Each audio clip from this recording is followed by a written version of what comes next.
This is just a random thought, but I am so thankful for the people who are able to take thoughts and put them into the songs that we sing, because I cannot do that.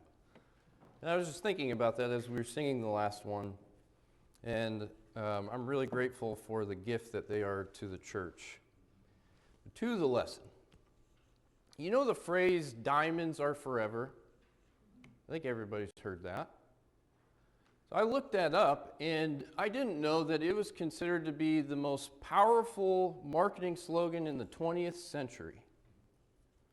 And it took diamonds from being a high luxury item to being in the mainstream as a symbol of a committed relationship. And that's really interesting. But why does that stick? I think it's because that phrase puts forward the idea that that little rock is going to last longer than we will. Well, after we're long gone, that diamond will still be there. And so it gives a sense of confidence and security in the thing, and that's one thing that a lot of people appreciate. The idea of permanence brings value. And we need some sense of permanence or lasting security as human beings to be fulfilled.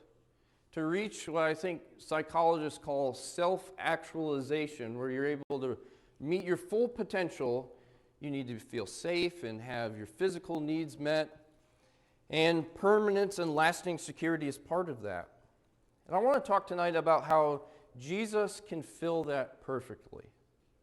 We're going to talk about one sense of that. So let's go to Hebrews chapter 7. Tonight we're going to talk about the fact that Jesus is who we need. And I think that'll make sense as the night progresses. Hebrews chapter 7, and we're going to focus in on verses 23 through 28. And this is in the context of talking about the priesthood of the law and comparing it to Jesus' priesthood. And starting in verse 23, it reads, "The former priests were many in number because they were prevented by death from continuing in office. But he holds his priesthood permanently because he continues forever. Consequently, he is able to save to the uttermost those who draw near to God through him, since he always lives to make intercession for them. For it was indeed fitting that we should have such a high priest, holy, innocent, unstained, separated from sinners, and exalted above the heavens. He has no need, like those high priests, to offer sacrifices daily, first for his own sins and then for those of the people, since he did this once for all when he offered up himself. For the law appoints men in their weakness as high priests, but the word of the oath, which came later than the law, appoints a son who has been made perfect forever." And so in this context, the author is reminding the believers of what they've got and why it's better and why they need it. Because the audience that this author is writing to, they were people who needed encouragement to hold on to the gift that they were given and to remain to be faithful. They were, it seems, starting to go off back into some old habits and embrace things of the law because of persecution they were suffering, because that was more comfortable for them. And so the author points out that Jesus' service and covenant were promised by God. And we see that in some of the verses previous, such as verse 21. But the point that's being made is that it was better, Jesus is better than what had come before. And part of why that is because God had promised it with an oath. It wasn't just commanded, it was promised. And God will not change his mind about this, as the quote in verse 21 says.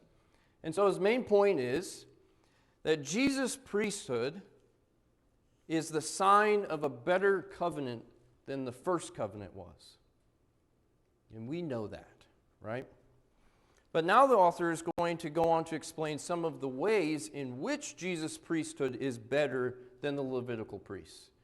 So not just stating it, he's going to prove it. And he wants them to understand that Jesus is the best. A reminder that still applies to us. In a time when other things can take our attention and other faiths are in the world and even in our community, we need to remember that Jesus is the best. And so as we go on to read this, we see as we look at verse 23 that there were tons of priests. I think it's said that Josephus counted something like 83 up to the time that the temple was destroyed. The succession of high priests that went through. And they passed down the office until the temple was no more and that service was done. But why were there so many of them? Well, as is talked about here, it's because they died. They couldn't serve continually because they died. And why is that a problem? Well, because they couldn't have a lasting ministry that guaranteed the salvation of the people. They weren't able to stay long enough to take that to the end and see it to fruition. And that was just because of human weakness. And you can see that this is what the author is implying here. So according to the author, the turnover of priests under the Mosaic Law was a weakness because they couldn't provide a lasting mediation between the people and God. And there's a contrast that's being made there. And not all of our versions carry this over, so I want you to look at, or I think I have this up here. I put there we go, in the wrong order.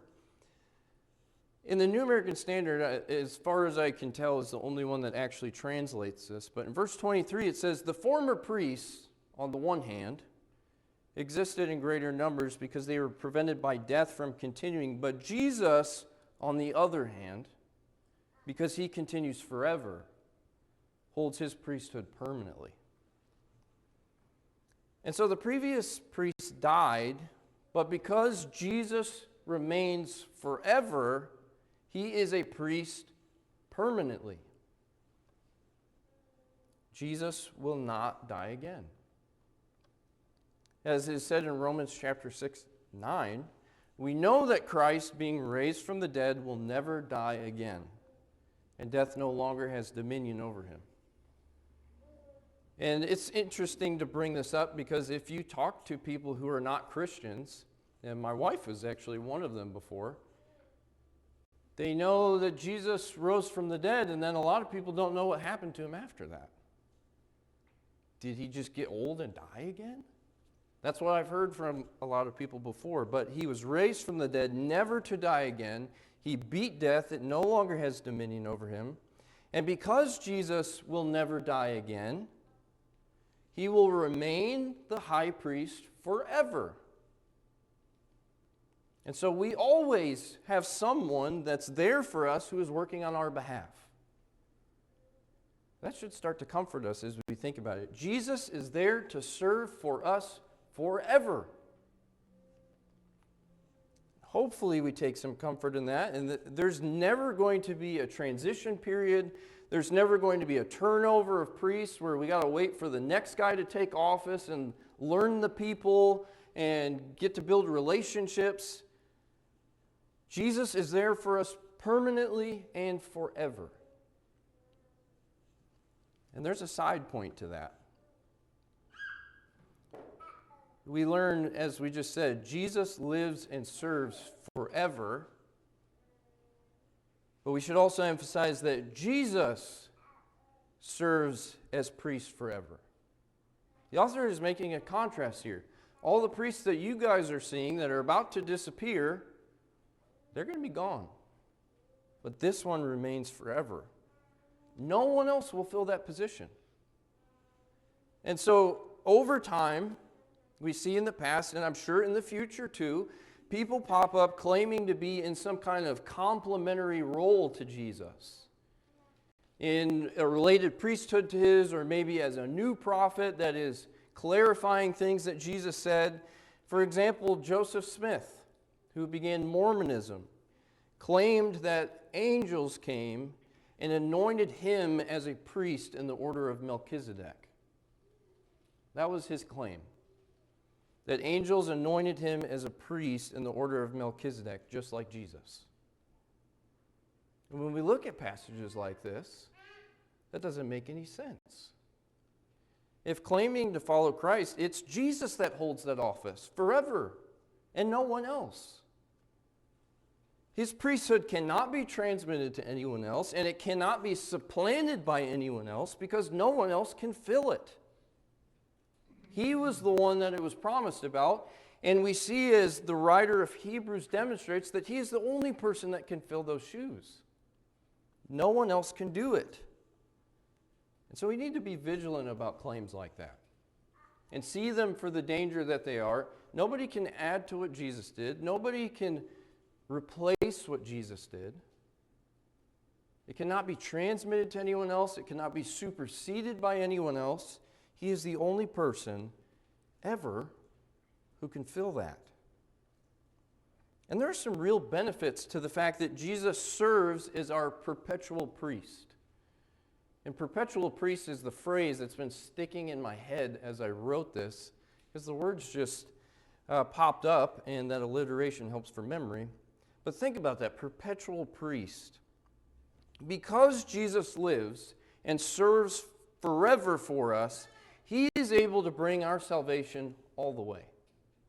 And we saw that in these verses. As I said, the author is pointing us toward that the former priests, there was a lot of them, and because they were prevented by death from continuing in office, but he holds his priesthood permanently because he continues forever. Consequently, or therefore, the conclusion on that, he is able to save to the uttermost those who draw near to God through him, since he always lives to make intercession for them. They could not save people all the way because they died. Jesus can save us all the way because he lives forever. And that first part, that he is able to save completely or totally or to the uttermost or once and forever or for all time, is really special. And you should note that all of those variations that I just listed are from all of the versions that we're probably using. And so it shows that there is a little bit of difficulty in getting the whole idea into our language. There's something really special going on here. And we're going to talk about this, but the point is, Jesus lives and serves forever, so Jesus can completely and totally save you.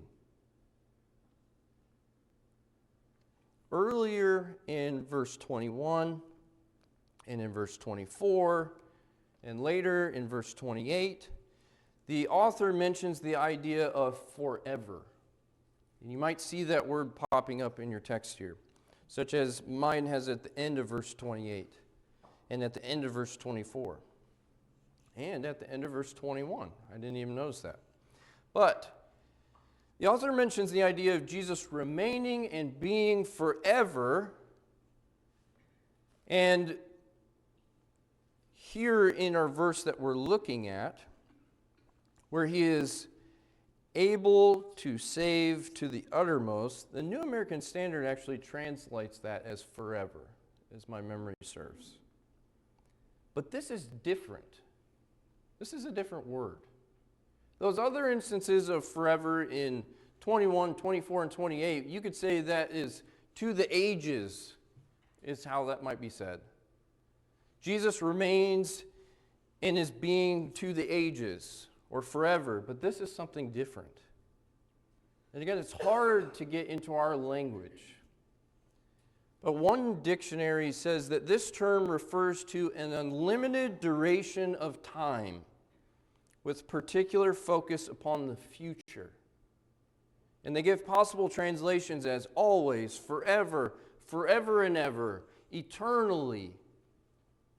And one reliable author renders this as to bring to complete and final salvation.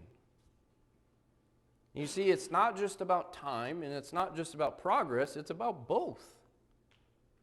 That Jesus is able to take this into an unlimited time in the future and take it completely to the end and satisfy the entire thing.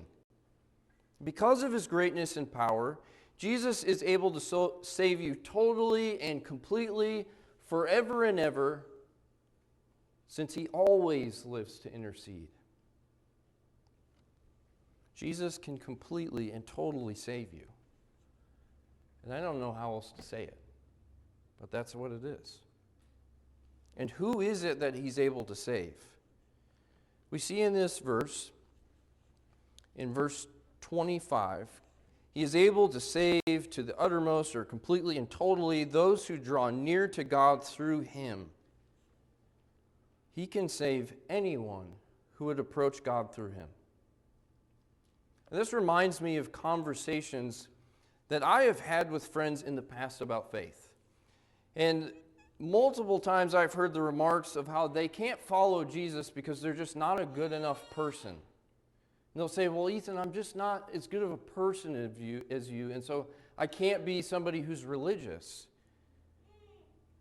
And I regret that I didn't really know what to say at the time, and I also regret that at that point I did think that I was a good enough person. But the idea of perfection before coming to God is totally backward. Perfection is not a precursor to following God. It actually comes after. Jesus makes you perfect. He can save you. You don't save yourself to follow him. And sometimes we do imply that perfection is a precursor. We want everyone to come in all neat and tidy and look like we do and do the things that we do and don't do the things we don't want them to do. But we forget that Jesus was with the sinners and the tax collectors and the lepers and the Samaritans. And he didn't demand perfection from them first. He demanded that they follow him.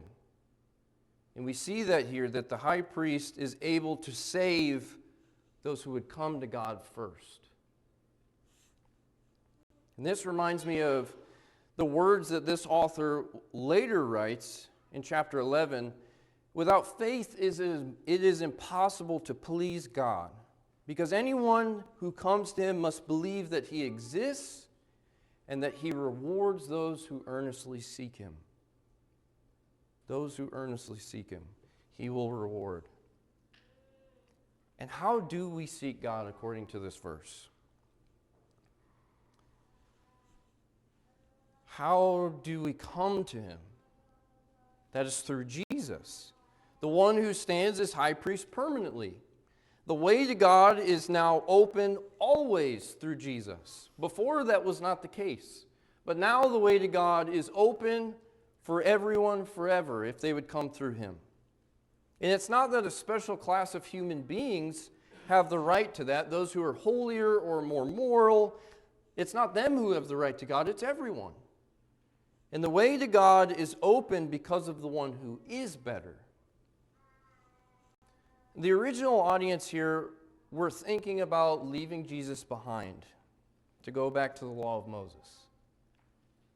And as David McClister writes, to do so would be to abandon the only way of salvation now available. But to say this doesn't sound very open-minded. What about the claims of other faiths?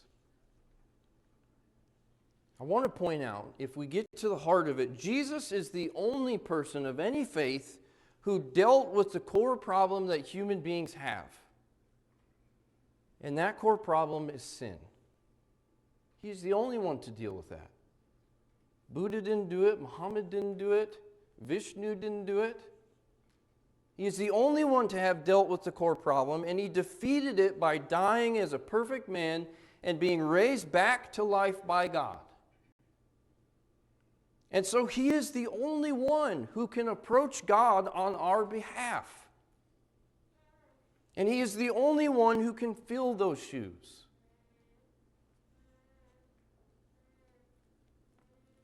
And because of that, we should understand Jesus is who we need. Jesus lives and serves forever, so Jesus can completely and totally save you, and Jesus is who we need. The author writes in verse 26, "For it was indeed fitting that we should have such a high priest." And you could also say, as the Christian Standard writes, "For this is the kind of high priest we need." That is what that's saying. And in most versions, he connects back to the previous verse with the word for at the beginning of verse 26 to show that what we needed was someone who could fix our problem, save us completely, and intercede forever. And this is what fit the bill. This is who we have. And he puts it in front of us. This is the kind of high priest we needed. Holy, innocent, unstained, separated from sinners, and exalted above the heavens. Jesus was sinless, innocent, and perfectly holy, even though he stooped down to our level. And I'm often struck by the fact that when Jesus was here, and I believe Greg and I talked about this at home a couple weeks ago, he would touch the lepers and those with the flow of blood. And he would touch corpses, but he was never unclean. And I don't know how you necessarily explain that, but the fact remains that Jesus remains undefiled even though he was with us and among us and helping us. And we're also told that in addition to these characteristics that he has of holy, innocent, unstained, separated from sinners, exalted above the heavens, in verse 27, he has no need, like those high priests under the law of Moses, to offer sacrifices daily, first for his own sins and then for those of the people, since he did this once for all when he offered up himself.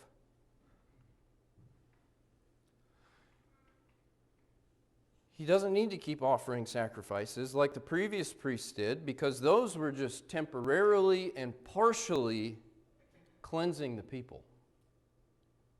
As someone wrote, repetition was a weakness of the old system because it showed that there was an incompleteness. It kept needing to be done time and time again because it wasn't taking care of the problem. But Jesus doesn't need to do that. In verse 27, it says, he did this once and for all when he offered himself. So the atoning for people is done. Jesus has given the solution to the problem, and through the sacrifice of his own perfect life, he provides our way to God. And there's nothing more that can be added to that. Absolutely nothing. And this, I think, needs to settle deep in our hearts. That Jesus has done the work once and for all. Because I sin. And sometimes when I know I've messed up, I want to go and do something to make it up. Whether that is reading my Bible or praying or doing some other kind of holy thing to make up for what I've done. Does anybody else get that impulse? And in a sense, I am trying to add to the sacrifices to atone for my sin. And that's wrong, and it won't work. Jesus has done this once and for all, and his presence before God as the sacrifice on my behalf guarantees my forgiveness. He doesn't need to die continually. He doesn't need to constantly ask God, oh, please forgive Ethan this time. He stands there as a perpetual reminder in the presence of God of his sacrifice for me and for you and for everyone. So what should I do instead? Something I'm working on. But when I screw up and I have that impulse to try to make up for it in ways that are really just earning my own righteousness, what should I do instead? Well, what I've learned is that when I see my sinfulness, I should throw myself in front of his throne and realize the need and the glory of his grace to me. That I need him to be my high priest. And thank him for what he's done. I didn't know if I'd be able to get through that paragraph without tearing up. But I did it. But we see very clearly as the author writes this up, Jesus is the best. He is the only one who does what he can do. And the author of Hebrews here persuades our insecure hearts, as it's been said. He brings to our attention how Jesus gave us the permanence and the security that we desire, to let us know that everything's going to be okay forever. He is better than anything that came before, and there is nothing that can improve on what he has done.